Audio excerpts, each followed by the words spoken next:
Now, to conclude, I think I want to share this beautiful thought when it comes to this work we're engaging in and sharing the good news of peace by taking the initiative. Never forget this, and you know it, but it's a good reminder. Revelation chapter 14. And here in the Revelation, familiar to most of you listening, in verse 6, let's read it. And I saw another angel flying in mid-heaven, and he had everlasting good news to declare to those who dwell on the earth, to every nation and tribe and tongue and people. Now, this is profound. Obviously, angel flying in mid-heaven, the footnote helps us where it's overhead, where the birds fly. You see them and see another angel in mid-heaven. That's how close they are. And this is something you want to meditate on.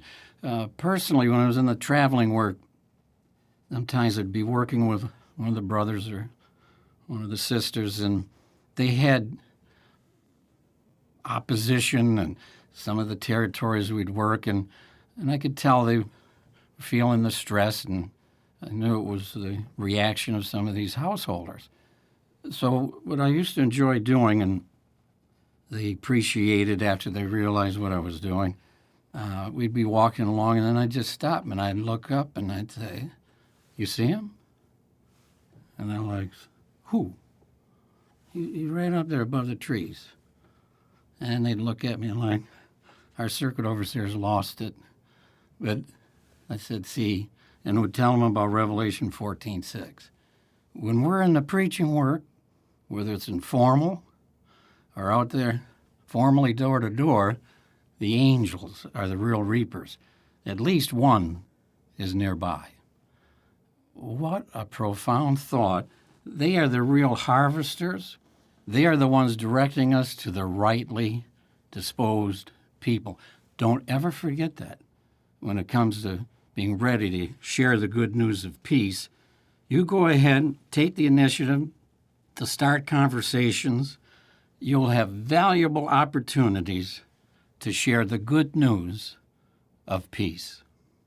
Slurring his way through the symposium talk, be ready to share the good news of peace, take the initiative. We've just been watching governing body member Anthony Morris III, or Tony Morris, as I call him, Tight Pants Tony, as others might call him, whatever you prefer. But this was a really interesting little anecdote here. Tony clearly feels that this angel flying in mid-heaven story from his years as a circuit overseer is, quote, profound. I don't really see it as profound. I mean, if you get a kick out of the idea of an angel kind of hovering around, a bit like a drone, waiting to pounce on someone that you speak to so that they can become a Jehovah's Witness, great. But I don't think there's anything profound about it. And actually what I really take away from this anecdote is that it seems to suggest that Tony's preaching days were in the past.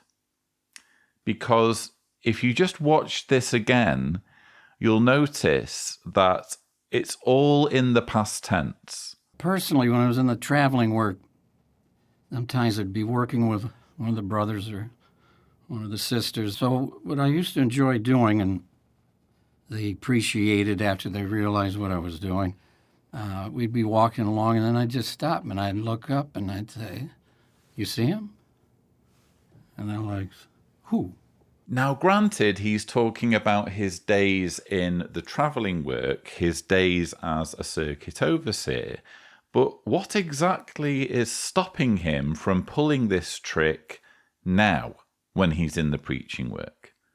Because if he's engaged in the preaching work, surely he wouldn't just be preaching with other governing body members or elders or people who wouldn't find this whole angel thing profound. Surely he would be working, if he is truly humble, with ordinary publishers in the congregation who would be impressed by this whole angel thing. The fact that he's describing it all in the past tense suggests either that he doesn't work with normal Jehovah's Witnesses anymore, or that he doesn't do preaching anymore. Because if he were doing preaching now, again, why isn't this his party piece nowadays when he's preaching with members of his congregation? So, not a slam dunk, not hard evidence that Tony Morris is not doing preaching work, even though I know he appeared in some kind of film footage on someone's doorstep with a camera crew showing him preaching. It's not a slam dunk piece of evidence that he doesn't do preaching anymore, but it doesn't look good, does it?